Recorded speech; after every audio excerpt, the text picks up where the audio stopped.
Hi friends, welcome to my channel. దీపని kidnap చేసిన జ్యోత్స్నాకి ఊహించని షాక్ ఇచ్చిన కార్తీక్. నిజంగానే దీపని జ్యోత్స్న కిడ్నాప్ చేసిందా? అసలు ఏం జరిగింది అనేది ఈ వీడియోలో తెలుసుకుందాం. ఇక జ్యోత్స్న అయితే దశరథకి నిజం తెలిసిందో లేదో తెలియడానికి తనైతే ప్లాన్ చేస్తుంది. డాడీకి దీపే తన కన్న కూతురన్న నిజం దాసు చెప్పేసే ఉంటాడు, కానీ నా ముందు ఎవ్వరు కూడా బయటపడడం లేదు. తెలిస్తే డాడీ నా మీద కోపాన్ని చూపించాలి కదా. అసలు ఏమీ ఆలోచించుకోలేకపోతున్నాను. ఇటు చూస్తే గ్రాని ఏమో నువ్వు నా మనవరాలువి కాదు, నా మనవరాలు ఎక్కడుందో అంటూ కనీసం నాతో మాట్లాడడం కూడా మానేసింది. ఏదో ఒక విషయంలో ఏదో ప్లాన్ చెప్పేది గ్రాని. ఇప్పుడు ఏం చెయ్యాలి? ఈ దీపం మీద డాడీ చూపించే అభిమానం కేవలం మేనలుడు భార్యగా చూపిస్తున్నారు, తన కన్న కూతురని నిజం తెలిసి చూపిస్తున్నారు. ఇప్పుడే తేల్చుకుంటాను. ఆ నిజం తెలుసుకోవాలంటే నేను ఈ ప్లాను చెయ్యాల్సిందే అని అంటూ జ్యోత్స్న అయితే ఇక ఎవరికో ఫోన్ అయితే చేస్తుంది. జ్యోత్స్న ఫోన్ చేసి నేను చెప్పినట్టు రెడీగా ఉండండి, మా ఇంటి బయటే అడ్రస్ మీకు సెండ్ చేస్తాను అని అంటూ ఉంటుంది జ్యోత్స్న. సరే మేడం, మీరు అడ్రస్ మొత్తం కూడా మాకు పెట్టండి, మేము రెడీగా ఉన్నాము అని వాళ్ళైతే అంటూ ఉంటారు. అలా అన్న తర్వాత అప్పుడే ఇక జ్యోత్స్న అయితే దీప ఎక్కడ ఉందా అని చూస్తూ ఉంటుంది. దీప ఎక్కడ ఉందని చూస్తూ ఇక మొత్తం వెతుకుతూ ఉంటే అప్పుడే దీప అయితే సుమిత్ర గదిలో నుంచి వస్తూ ఉంటుంది. దీప, బయట నాకు పార్సిల్ వచ్చింది, వెళ్ళి తీసుకురా అని అంటూ ఉంటుంది. జ్యోత్స్న అయితే సరే అమ్మాయి గారు అని అంటూ దీప అయితే వెళ్తూ ఉంటుంది. అలా దీప బయటికి వెళ్ళేటప్పుడు రే, మీరు రెడీగానే ఉన్నారు కదా అని అంటూ ఉంటే రెడీగానే ఉన్నాం అని చెప్పి అంటూ ఉంటారు. అప్పుడు ఇక పార్సిల్ వచ్చిందని బయటికి వెళ్ళిన ఆ దీపని నలుగురు అయితే రౌడీలు వచ్చి తనకి మొత్తం మంది ఇచ్చి దీపనైతే కిడ్నాప్ చేసేస్తారు.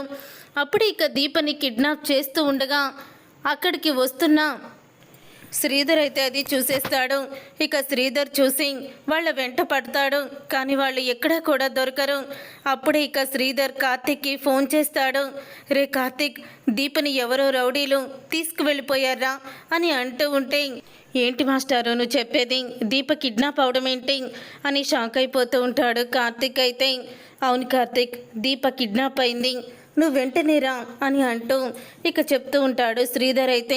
ఇక శ్రీధర్ అయితే లోపలికి వెళ్తాడు. బావా, మావయ్య గారు అని పిలుస్తూ ఉంటే ఏంటి బావా అంత కంగారు పడుతున్నావేంటి అని అడుగుతూ ఉంటాడు దశరథ. నువ్వు ఇంట్లోనే ఉన్నావా బావా అని అంటూ ఉంటే నేను ఇంట్లోనే ఉన్నాను, సుమిత్ర దగ్గర ఉన్నాను, ఏమైంది బావా అని అంటూ ఉంటాడు దశరథ. ఏమైందంటావేంటి? దీపని ఎవరో కిడ్నాప్ చేసి తీసుకువెళ్ళిపోయారు, నేను వాళ్ళు వెంట పడ్డాను కానీ దొరకలేదు అని శ్రీధర్ అయితే అంటాడు. అప్పుడు ఇక జ్యోత్స్న షాక్ అయిపోతూ ఉంటుంది. దీపని ఆ రౌడీలు కిడ్నాప్ చేయడం మావయ్య చూసేశాడా? ఇప్పుడు మావయ్య చూశాడు కానీ ఎక్కడికి తీసుకువెళ్ళారో తెలియదు కదా, పర్వాలేదు, ఏమీ భయపడాల్సిన అవసరం లేదు అనుకుంటూ ఉంటుంది జ్యోత్స్న అయితే. వెంటనే పోలీసులు కంప్లైంట్ ఇద్దాము అని దశరథ అంటూ ఉంటాడు. ఇంతలో కార్తీక్ అయితే వస్తాడు. ఇక కార్తీక్ వచ్చి ఏంటి మావయ్య, అసలు దీప కిడ్నాప్ అవడం ఏంటి అని సీసీ కెమెరా ఫుటేజ్ అంతా కూడా చూస్తాడు. కానీ ఆ సీసీ కెమెరా ఫుటేజ్లో అప్పుడు రికార్డ్ అయింది ఏది కూడా ఉండదు. అప్పుడే ఇక కార్తీక్కి అనుమానం అయితే మొదలవుతుంది జ్యోత్స్న మీద. జ్యోత్స్నని ఖచ్చితంగా దీపని కిడ్నాప్ చేయించింది, సీసీ కెమెరాలు ఆఫ్ చేసి ఉన్నాయంటే ఈ పని జ్యోత్స్ననే చేసుంటుంది. మావయ్య, పోలీస్ కంప్లైంట్ ఇద్దాం పదండి అని కార్తీక్ అయితే అంటూ ఉంటాడు. మన ఇంటి సీసీ కెమెరాలు కూడా పనిచేయలేదంటే ఏదో మొత్తానికి జరిగింది అని జ్యోత్స్న వైపు చూస్తూ అంటూ ఉంటాడు కార్తీక్ అయితే. అప్పుడు ఇక జ్యోత్స్న అయితే భయపడుతూ ఉంటుంది. ఇంతలో పారిజాతం ఏమైంది అని అడుగుతూ ఉంటే ఏమైందంటావేంటి పారు, దీపని ఎవరో కిడ్నాప్ చేశారు అని అంటూ ఉంటాడు కార్తీక్ అయితే. దీపని కిడ్నాప్ చేయడం ఏంట్రా, అసలు ఏం జరిగింది అని అంటూ ఉంటుంది పారిజాతం. అదే నాకు అర్థం కావడం లేదు. రే కార్తీక్, దీపరా ఎక్కడుందో చూడరా అని అంటూ దశరథ కంగారు పడతాడు. ఇక దశరథ అలా కంగారు పడుతూ ఉంటే ఖచ్చితంగా డాడీకి నిజం తెలుసు, దీపే తన కన్న కూతురని అని అందుకని అంతలా తను బాధపడుతున్నాడు. ఇప్పటికి నిజం బయటపడుతుంది అని అనుకుంటూ ఉంటుంది జ్యోత్స్న. మావయ్య, ఒకసారి నువ్వు వెళ్ళరా అని అంటూ దశరథని లోపలికి తీసుకువెళ్తాడు. అప్పుడు ఇక దశరథ అయితే, రే కార్తీక్, ఏంట్రా ఇదంతా? అసలు జ్యోత్స్న ఏమన్నా చేసిందంటావా దీపని? ఇక జ్యోత్స్ననే దీపని కిడ్నాప్ చేసిందని నా అనుమానం. ఇక దీపని కిడ్నాప్ చేసినందుకు జ్యోత్స్నాని క్షమించకూడదురా. జ్యోత్స్నాకి సరైన గుణపాఠం చెప్పి తీరాలి అని అంటూ కోపంతో రగిలిపోతూ ఉంటాడు దశరథ. మావయ్య, జ్యోత్స్నాకి అనుమానం వచ్చింది. నువ్వు దీప మీద చూపిస్తున్న అతి ప్రేమని అసలు ఎందుకు చూపిస్తున్నావో, దీపే నీ కన్న కూతురని దాసు మావయ్య నీకు నిజం చెప్పేశాడేమో అని ఇప్పుడు దీపని కిడ్నాప్ చేయించి ఈ విషయాన్ని తెలుసుకోవాలని అనుకుంటుంది. కానీ దీపని తను ఏం చేయలేదు మావయ్య. దీపని ఎలా కాపాడాలో నాకు బాగా తెలుసు. దీప ఎక్కడుందో నేను ఖచ్చితంగా కనిపెడతాను. నాకు సాయంత్రం వరకు గడువు ఇవ్వండి. ఈలోపు నేను జ్యోత్స్నాకి చుక్కలు చూపిస్తాను అని అంటూ ఉంటాడు. కార్తీక్ అయితే, పోలీస్ స్టేషన్లో కంప్లైంట్ ఇద్దామని మన ఇద్దరం వెళ్దాం పదండి అని అంటూ ఉంటాడు. అప్పుడే దశరథ కార్తీక్ బయటికి వస్తారు.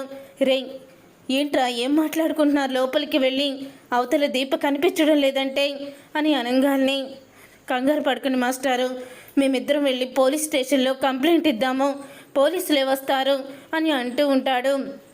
కార్తీక్ అయితే, అప్పుడే పోలీస్ కంప్లైంట్ ఇస్తే మళ్ళీ వాళ్ళు దీపని ఏదైనా చేస్తారేమో అని జ్యోత్స్న అంటూ ఉంటుంది. దీపం మీద చిన్న గీత పడ్డా కిడ్నాప్ చేసిన వాళ్ళని అడ్డంగా నరికేస్తాను అని అంటూ ఉంటాడు. కార్తీక్ అయితే, అవునరా, దీపం మీద ఇంత చిన్న దెబ్బ తగిలినా సరే వాళ్ళని మాత్రం ఆ క్షణమే ఉరి తీసేస్తాను నేను అని అంటూ ఉంటాడు దశరథ. ఒక్కసారి జ్యోత్స్న షాక్ అయిపోతూ ఉంటుంది వాళ్ళ మాటలకి. ఇంతలో పారిజాతానికైతే ఫోన్ వస్తుంది. పారిజాతానికి ఫోను రావడంతో అప్పుడే ఇక పారిజాతం అయితే పక్కకి వెళ్ళి మాట్లాడుతూ ఉంటుంది. ఏంట్రా దాసు, ఏంటి ఏం మాట్లాడాలని ఫోన్ చేశావు? ఇక్కడ దీప కనిపించడం లేదు అని అంటూ ఉంటే, ఏంటి దీప కనిపించడం లేదా అని అంటూ ఉంటాడు దాసు. అయితే, అవునరా, దీపని ఎవరో కిడ్నాప్ చేయడం శ్రీధర్ చూశాడట. ఎవరు కిడ్నాప్ చేశారో తెలియక సీసీ కెమెరాలు కూడా ఆఫ్ చేస్తున్నాయి. అందుకని పోలీస్ స్టేషన్కి కంప్లైంట్ ఇవ్వడానికి దశరథ కార్తీక్ వెళ్తున్నారు అని చెప్తూ ఉంటే, అవునా, ఇప్పుడు ఏం చెయ్యాలి? ఇప్పుడు ఏదోటి చేసి దీప ఎక్కడుందో కనిపెట్టాలమ్మా. దీపే నా కూతురమ్మా, నీ మనవరాలు అని అంటూ ఉంటాడు దాసు. ఏం మాట్లాడుతున్నావురా? దీప నా మనవరాలేంటి? అవునమ్మా, దీపే నా కన్న కూతురు. ఆ రోజు బస్టాండ్లో వదిలేసిన ఆ పాపని తీసుకువెళ్ళింది ఎవరనుకుంటున్నావో? కుబేరే తీసుకువెళ్ళాడమ్మా. ఇప్పుడు ఈ నిజాన్ని నేను ఎప్పుడో జ్యోత్స్నాకి చెప్పాను. అప్పుడు జ్యోత్స్న ఈ ఇంటి వారసురాలు దీపేమో అని దీపని చాలాసార్లు చంపడానికి ప్రయత్నించింది. కానీ ఆ రోజు సైదులు పిల్లలు మార్చలేరని ఈ రిపోర్ట్స్ వచ్చే వరకు కూడా నాకు తెలీదు. దీపే నా కన్న కూతురని నీకు ఎప్పుడు అనిపించలేదమ్మా? దీప నాకులాగా ఒకరు మంచి కోరుకుంటుంది, అందరికీ కూడా మంచి జరగాలని అనుకుంటుంది, ఎవ్వరికి కూడా అన్యాయం జరగనివ్వదు. ఎదుటి శత్రువైనా అన్యాయం జరుగుతుంటే దాన్ని ఆపాలనే చూస్తుంది అని అంటూ ఉంటాడు దాసు. అయితే, రే అవునరా దాసు, నువ్వు చెప్పింది నిజమేరా. అంటే దీపే నా మనవరాలరా. నేను ఎప్పుడు అనుకున్నానో నీలో ఉన్న మంచితనమే దానికి వచ్చింది అని అంటూ ఉంటుంది పారిజాతం.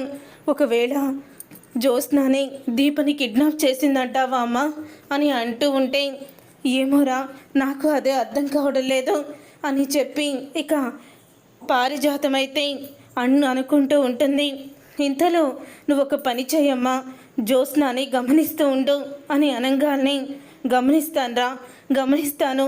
ఇన్ని రోజులు దీపే నా మనవరాలని తెలియక ఈ జ్యోత్స్న దీపని బాధ పెడుతూ ఉంటే, ఈ జ్యోత్స్నతో కలిసి దీపని ఎన్నోసార్లు నేను కూడా బాధ పెట్టాను, తనని ఎన్నోసార్లు ఎన్నో మాటలు అన్నాను అని అంటూ పారిజాతం బాధపడుతూ ఉంటుంది. ఇంతలో ఇక కార్తీక్ దశరథ పోలీస్ కంప్లైంట్ ఇచ్చామని చెప్పి ఇక ఇంటికైతే వస్తారు. ఇంటికి వచ్చిన తర్వాత కార్తీక్ అయితే ఇక పోలీసుల నుంచి ఫోన్ వచ్చినట్టు ఇక ఫోన్ అయితే లిఫ్ట్ చేస్తాడు. ఏంటి సార్, వాళ్ళు ఎక్కడున్నారో తెలిసిందా? Okay sir, thank you sir, మీరు వెంటనే వెళ్ళి నా భార్యని కాపాడండి అని అంటూ ఉంటాడు. కార్తీక్ అయితే అప్పుడు అది విని జ్యోత్స్న షాక్ అయిపోతూ ఉంటుంది. అంటే వీళ్ళు ఎక్కడున్నారో కనిపెట్టేశారు, ఇప్పుడు ఏం చెయ్యాలి అని వెంటనే జ్యోత్స్న వెళ్ళి ఫోన్ అయితే చేస్తుంది. అప్పుడే కార్తీక్ అయితే, రే నీకు నేను ఒక నెంబర్ ఇచ్చాను కదా, ఆ నెంబరు నుంచి ఇప్పుడు కాల్ వెళ్తుంది, ఆ కాల్ ఎక్కడికి వెళ్తుందో నువ్వు మొత్తం కూడా సిగ్నల్స్ ద్వారా తెలుసుకో అని తన ఫ్రెండ్కి ఫోన్ చేస్తాడు. తన ఫ్రెండ్కి ఫోన్ చేసిన తర్వాత అప్పుడే ఇక కార్తీక్ ఫ్రెండ్ అయితే జ్యోత్స్న ఫోన్ కాల్ ఎక్కడికి వెళ్తుందో మొత్తం సిగ్నల్ కనిపెడతాడు. పలానా ఏరియా నుంచి సిగ్నల్ వస్తుందిరా అని అంటూ ఉంటే అప్పుడే ఇక కార్తీక్ అయితే అక్కడికి వెళ్తాడు. అక్కడికి వెళ్ళిన తర్వాత దీప కట్టేసి ఉంటుంది. దీప కట్టేసి ఉండడంతో అప్పుడే ఇంకా దీపని కాపాడుతాడు, రౌడీలను చితకబాతాడు. ఇక వెంటనే దీపని తీసుకొని ఇంటికైతే వస్తాడు. అప్పుడే ఇక దశరథ అయితే దీప ఇంటికి రావడంతో జ్యోత్స్న చెంప పగలగొడతాడు. ఎందుకు దీపని కిడ్నాప్ చేయించావు, అసలు నువ్వు మనిషివేనా అని అడుగుతూ ఉంటాడు దశరథ అయితే. అప్పుడే ఇక జ్యోత్స్న అయితే కిడ్నాప్ చేయించాను, ఎందుకంటే నా మీద చూపించాల్సిన ప్రేమని మీరు ఏదో సొంత కూతురు అయినట్టు దీప మీద చూపిస్తున్నారు, అందుకని ఇలా చేశాను అని అంటూ ఉంటుంది జ్యోత్స్న. అప్పుడే ఇక పారిజాతం కడుపుతో ఉన్న ఆడదాన్ని కిడ్నాప్ చేస్తావా దశరథ, దీన్ని జైల్లో పెట్టించు అని అంటూ ఉంటుంది పారిజాతం. గ్రాని ఏంటి నువ్వు అని అనగానే, ఇంకోసారి దీప జోలికి వెళ్ళావంటే నిన్ను చంపేస్తాను, దీపని దశరథ అభిమానిస్తే నువ్వు దీపని కిడ్నాప్ చేయిస్తావా, నువ్వు అసలు మనిషివేనా అంటూ పీక పట్టుకుంటుంది. ఇక జ్యోత్స్న అయితే వదులు గ్రాని అని అంటూ ఉంటే, ఇంకోసారి దీప జోలికి వస్తే నిన్ను చంపేస్తాను అంటూ పారిజాతం జ్యోత్స్నకి షాక్ ఇస్తుంది. చూసారుగా ఫ్రెండ్స్, రాబోయే కథలో ఖచ్చితంగా ఇలాగే జరగబోతుంది. మరి ఇలాగే జరగాలని మీరైతే కోరుకుంటున్నారా?